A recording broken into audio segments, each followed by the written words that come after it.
प्रधानमंत्री नरेंद्र मोदी ने आज़ादी के अमृत महोत्सव की समिति की बैठक को किया संबोधित। कहा, असंभव लगने वाले लक्ष्यों को पूरा करने के लिए देश उठाएगा मजबूत कदम।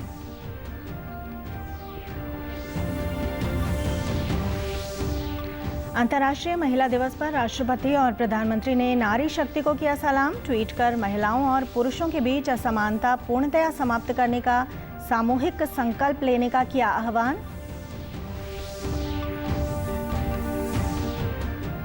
अंतर्राष्ट्रीय महिला दिवस पर आयोजित राज्य स्तरीय समारोह में मुख्यमंत्री ने महिलाओं व बेटियों को किया सम्मानित। कहा, प्रदेश में बेहतर हुआ लिंगानुपात।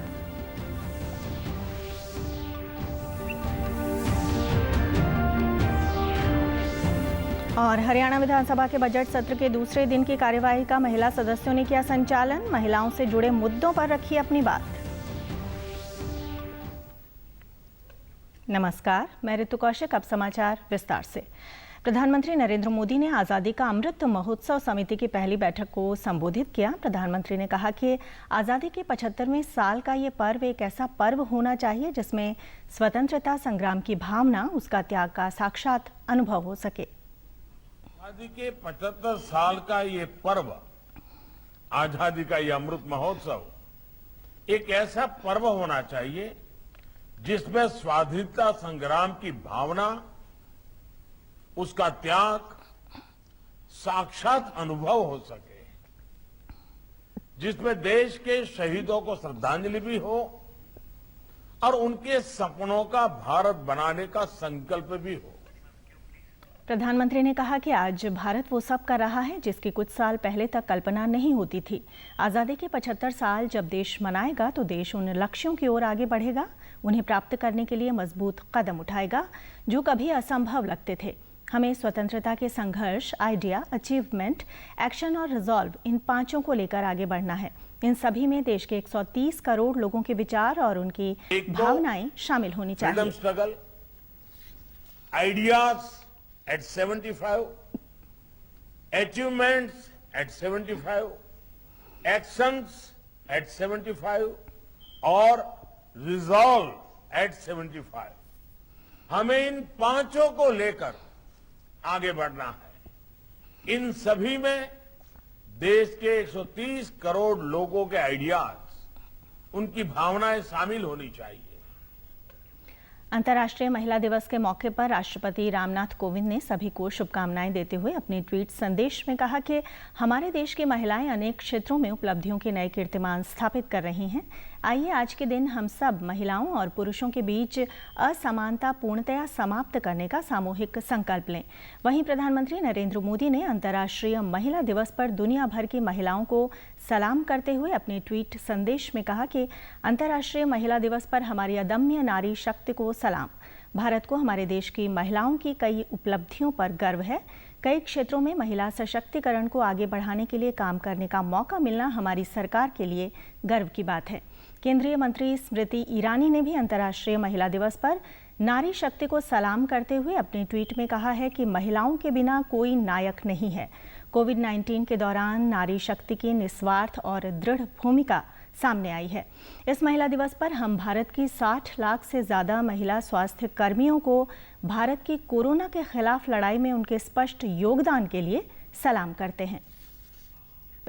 In a world engulfed in the COVID-19 pandemic, we in India saw 6 million Indian women become our frontline warriors, be it doctors, nurses, Anganwadi or Asha workers. Take a look also at our self-help groups in our country. We have over 60 lakh of them. They are a perfect example of how successful women can be in the economic sphere when they are empowered and well organized. Every year, ladies and gentlemen, the government of India under Prime Minister Modi gives over 1 lakh crore rupees of funds as credit or financial aid to self-help groups. अंतर्राष्ट्रीय महिला दिवस के अवसर पर चंडीगढ़ में आयोजित राज्य स्तरीय समारोह में मुख्यमंत्री मनोहर लाल ने बाल संरक्षण, खेल, शिक्षा आदि के क्षेत्र में अनुकरणीय कार्य करने वाली महिलाओं और बेटियों को सम्मानित किया। समारोह में मुख्यमंत्री ने महिलाओं और बेटियों के लिए कुपोषण एवं एनीमिया मुक्त हरियाणा अभियान की शुरुआत की और 30 मॉडल क्रच सेंटर का ऑनलाइन उद्घाटन किया। इस अवसर पर उन्होंने महिला हेल्पलाइन नंबर और व्हाट्सएप नंबर की भी शुरुआत की। समारोह में हिसार की उपायुक्त डॉक्टर प्रियंका सोनी को इंदिरा गांधी महिला शक्ति अवार्ड से सम्मानित किया गया। इस अवसर पर मुख्यमंत्री ने कहा कि बेटी बचाओ बेटी पढ़ाओ अभियान का आज अनुकूल प्रभाव दिख रहा है और प्रदेश के लिंगानुपात में बेहतर सुधार हुआ है। अब प्रदेश का लिंगानुपात 922 है, इसे 950 तक ले जाने का लक्ष्य रखा गया है और इस दिशा में प्रदेश सरकार द्वारा ठोस कदम उठाए जा रहे हैं।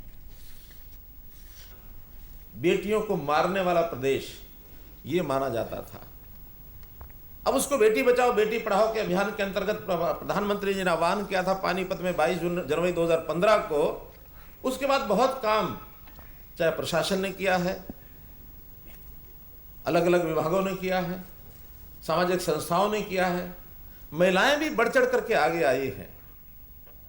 हरियाणा विधानसभा के बजट सत्र के दूसरे दिन की कार्यवाही प्रश्नकाल के साथ शुरू हुई। प्रश्नकाल के बाद विधानसभा अध्यक्ष ज्ञानचंद गुप्ता ने अंतर्राष्ट्रीय महिला दिवस की शुभकामनाएं देते हुए कहा कि आज महिला दिवस के अवसर पर प्रदेश के लोगों और खासतौर पर महिलाओं, बहनों और बेटियों को सदन की तरफ से बधाई।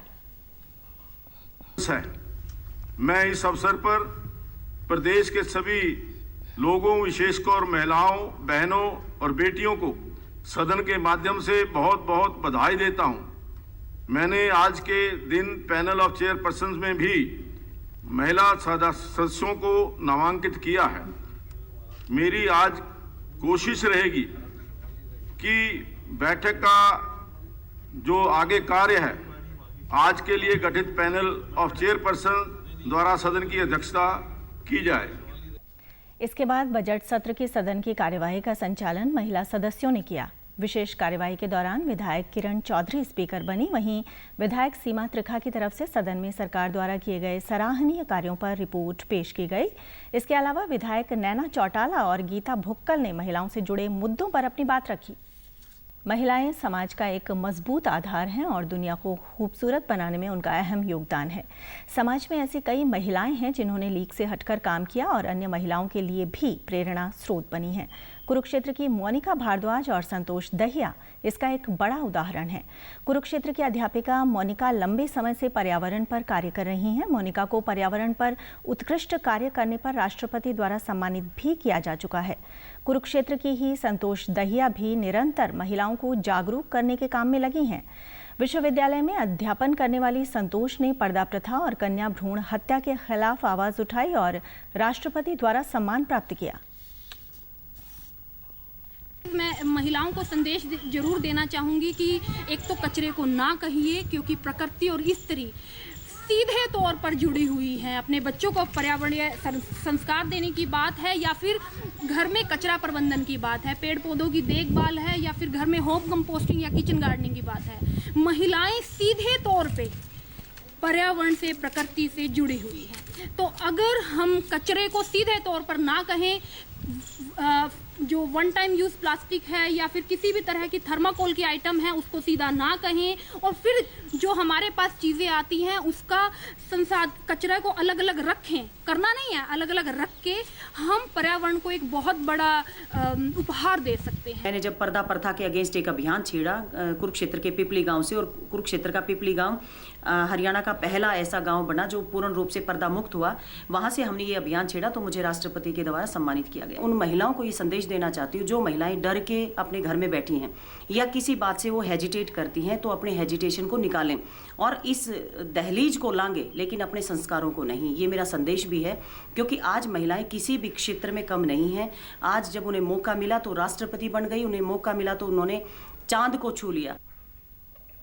सिरसा के गांव महना खेड़ा निवासी और प्रदेश की पहली महिला बस ड्राइवर पंकज महिला सशक्तिकरण की मिसाल बनी हुई हैं।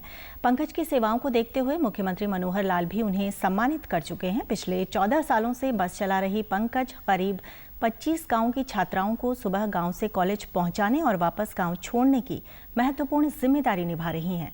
पंकज ने अंतर्राष्ट्रीय महिला दिवस पर शुभकामनाएं देते हुए कहा कि बस ड्राइवर बनने के बाद शुरू में उन्हें भी काफ़ी परेशानियों का सामना करना पड़ा था, लेकिन आज वो ग्रामीण अंचल की लड़कियों के लिए प्रेरणा स्रोत बनी है। आज ग्रामीण भी बिना किसी भय के लड़कियों को उच्च शिक्षा के लिए गांव से बाहर भेज रहे हैं। सर, मैं हरियाणा की पहली महिला बस ड्राइवर हूं और मेरे को 14 साल हो गए राजकीय महिला महाविद्यालय सिरसा में बस चलाते हुए। शुरू में जब मैं बस चलाने लगी थी उस टाइम कुछ लोग तो ऐसे थे जो बातें करते थे कि हाँ बस चला रही है तो क्या ये सक्सेस होगी या नहीं होगी। लेकिन धीरे धीरे जैसे ही टाइम बीतता गया तो गांव की मतलब कुछ लड़कियां ऐसी थी जो 10वीं या +2 करके घर बैठ जाया करती थी। काफ़ी इंटेलिजेंट लड़कियां थी वो, फिर भी मतलब एक संकोच था उनके परिवार वालों के मन में कि बाहर बेटियों को कैसे भेजें, अकेली लड़की को बाहर नहीं भेज सकते ऐसा कुछ। तो जब उन्होंने मुझे देखा कि हाँ एक लड़की बस चला रही है और मतलब अगर हम इसके साथ अगर अपनी लड़कियों को भेजेंगे तो वो सुरक्षित महसूस करते हैं, मतलब मेरे साथ भेजते भी हैं। तो धीरे धीरे लड़कियां काफ़ी बढ़ गई है, गाँव की लड़कियां बहुत ज़्यादा मतलब पढ़ाई में भी आगे आ गई है। कोविड-19 महामारी के खिलाफ देश एकजुट होकर लड़ रहा है। आप भी हमारे साथ सुरक्षा और बचाव के 3 आसान एहतियाती उपायों का संकल्प लें। मास्क हमेशा सही ढंग से पहनें, 2 गज की दूरी बनाए रखें और हाथ बार-बार धोएं।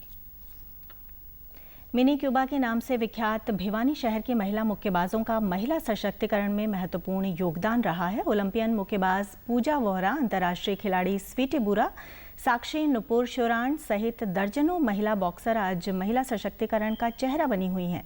इन्होंने अपने व्यक्तित्व के दम पर आमतौर पर पुरुषों के लिए माने जाने वाले मुक्केबाजी जैसे खेल में आम ग्रामीण परिवेश से उठकर अंतर्राष्ट्रीय स्तर पर नाम कमाया है।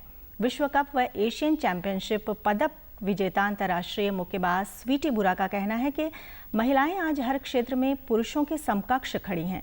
आगे बढ़ने की सोच के दम पर ही बेटियां राष्ट्रीय व अंतर्राष्ट्रीय स्तर पर नया मुकाम हासिल कर रही हैं। महिला दिवस के मौके पर मुक्केबाज नूपुर और दीपिका ने कहा कि एक घरेलू महिला से लेकर अंतरिक्ष तक का सफर आज महिलाओं ने तय किया है। लड़कियों को खेल, शिक्षा या किसी भी क्षेत्र में अपना नाम जरूर कमाना चाहिए। बेचारी कभी माँ, कभी बहन, कभी बेटी बनकर हर सुख दुख सहकर अपना हर फर्ज है निभाती, तभी तो वे नारी है कहलाती। एक महिला के रूप में आप क्या कर सकते हैं इसकी कोई सीमा नहीं है। आप अपने आप को पहचानिए, आप एक शक्ति हैं। अंतर्राष्ट्रीय महिला दिवस की शुभकामनाएं। तू अपना वजूद भुलाकर हर किरदार भली भांति निभाती है, तू वह देवी है जो घर को स्वर्ग बनाती है। नमस्कार, मैं नुपुर शोरान, इंटरनेशनल बॉक्सर। आज अंतर्राष्ट्रीय महिला दिवस के इस अवसर पर मैं सभी महिलाओं को शुभकामनाएं देना चाहूँगी। मैं उन्हें यह बताना चाहूँगी कि आज हम पुरुषों से किसी भी कार्य में कम नहीं हैं। हमने मजदूरी से लेकर अंतरिक्ष का सफ़र भली भांति तय किया है। हमने आज इस समाज में बहुत सी अपनी उपलब्धियों के तौर पर बहुत सी ऐसी मिसालें कायम की हैं। मैं दीपिका आप सभी को महिला दिवस की हार्दिक शुभकामनाएं देती हूँ। महिला दिवस पर मैं कहना चाहती हूँ कि हर लड़की को किसी न किसी क्षेत्र में अपना और अपने देश का नाम रोशन करे, चाहे वो खेल हो या शिक्षा। मैंने भी बॉक्सिंग की शुरुआत इसलिए की है कि मैं अपने देश का नाम रोशन करूं। महिलाओं को आगे लाने के लिए हमारी सरकार भी प्रयास कर रही है। अंत में महिलाओं से मेरा निवेदन है कि आप बढ़ चढ़कर हर क्षेत्र में अपना योगदान दें। उप मुख्यमंत्री दुष्यंत चौटाला ने कहा है कि प्रदेश सरकार ने इस बार गेहूं की सरकारी खरीद 1 अप्रैल से शुरू करने का निर्णय लिया है। गेहूं की खरीद के लिए लगभग 400 खरीद केंद्र बनाए जाएंगे। इसके अलावा किसानों की ज़रूरत के अनुसार मंडी बनाई जाएंगी। कल पत्रकारों से बातचीत में उन्होंने बताया कि प्रदेश में जौ की फसल की खरीद MSP पर की जाएगी और इसके लिए 7 मंडियां निर्धारित की गई हैं। और पहली बार होगा कि 7 मंडियों के अंदर प्रदेश में हम जौ की खरीद को MSP पे करने का काम करेंगे। गेहूं की प्रोक्योरमेंट क्योंकि एक लेंथी प्रोसेस है, 1.5 महीने चलता है। पिछली बार हमने उसको 10 अप्रैल से शुरू करने का काम किया था क्योंकि स्मूथली चले और अगैती फसल किसान को अपने पास स्टोर ना करनी पड़े, इसलिए ये निर्णय लिया गया है कि इस बार गेहूं की फसल को 1 अप्रैल से MSP पे प्रोक्योर करने का हम लगभग जो हमारी 400 बड़ी छोटी मंडियां हैं उनके अंदर करेंगे। और टाइम उप मुख्यमंत्री ने बताया कि अभी तक राज्य के 7,25,000 किसानों ने गेहूं की बिक्री के लिए मेरी फसल मेरा ब्यौरा पोर्टल पर पंजीकरण करवाया है। पड़ोसी राज्यों के लगभग 1 लाख किसानों ने भी इस पोर्टल पर पंजीकरण करवाया है। प्रदेश से जुड़ी खबरों को विस्तार से जानने के लिए आप हमारे साथ फेसबुक, ट्विटर और यूट्यूब के माध्यम से भी जुड़ सकते हैं। हमसे जुड़ने के लिए आप हमारे सोशल मीडिया हैंडल को फॉलो कर सकते हैं। फरीदाबाद के सीही गांव निवासी और दिल्ली यूनिवर्सिटी की छात्रा भव्या मान को महिला दिवस पर एक दिन के लिए थाना प्रभारी बनने का मौका मिला। भव्या दिल्ली यूनिवर्सिटी के श्यामलाल कॉलेज में पॉलिटिकल ऑनर्स की छात्रा है। इस दौरान भव्या ने पुलिस की कार्यप्रणाली और मुकदमों की जांच के बारे में जानकारी हासिल कर महिला अपराधों में कमी लाने के लिए अपने सुझाव भी दिए। भव्या ने बताया कि वो पुलिस में भर्ती होकर समाज की सेवा करना चाहती है। सेक्टर 8 थाने के वहाँ पे गई थी, उनका कार्यप्रणाली के बारे में जानकारी मिली। मुझे बहुत ही अच्छा लगा और सीपी साहब ने मुझे ये मौका दिया। मैं बहुत ही खुशनसीब हूँ कि मुझे ये मौका मिला, क्योंकि और लड़कियाँ आगे आती नहीं हैं। जब वो आगे ही नहीं आएगी तो उन्हें मौका कैसे मिलेगा, और मुझे ये मौका मिला, मैं बहुत खुश हूँ। अंतर्राष्ट्रीय महिला दिवस के अवसर पर इससे ज़्यादा सम्मान हो नहीं सकता है। और आज बिटिया भव्या ने खुद सुबह 9 बजे से ही वो पुलिस चौकी सेक्टर 8 गई, वहाँ की सारी कार्यप्रणाली देखी। देन उसके बाद महिला जो पॉलिटेक्निक कॉलेज है वहाँ गई, वहाँ लड़कियों से मिली, प्रिंसिपल से मिली, और आज भी अब ये थाने में आके हमारे स्टाफ से मिली है। और पूरा जो कार्यप्रणाली है, कैसे एप्लीकेशन आती हैं, क्या क्या एप्लीकेशन है, क्या क्राइम है, इस एरिया में क्या क्राइम है, महिलाओं के लिए सरकार ने क्या क्या जरूरी जो इंस्ट्रक्शन सुरक्षा के रिगार्डिंग नए कदम उठाए हुए हैं उन। अंत में इस बुलेटिन के मुख्य समाचार एक बार फिर। प्रधानमंत्री नरेंद्र मोदी ने आज़ादी के अमृत महोत्सव की समिति की बैठक को किया संबोधित। कहा, असंभव लगने वाले लक्ष्यों को पूरा करने के लिए देश उठाएगा मजबूत कदम।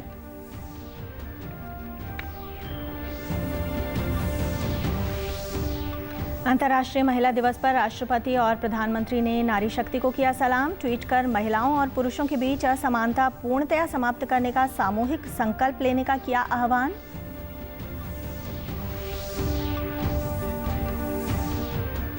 अंतर्राष्ट्रीय महिला दिवस पर आयोजित राज्य स्तरीय समारोह में मुख्यमंत्री ने महिलाओं व बेटियों को किया सम्मानित। कहा, प्रदेश में बेहतर हुआ लिंगानुपात।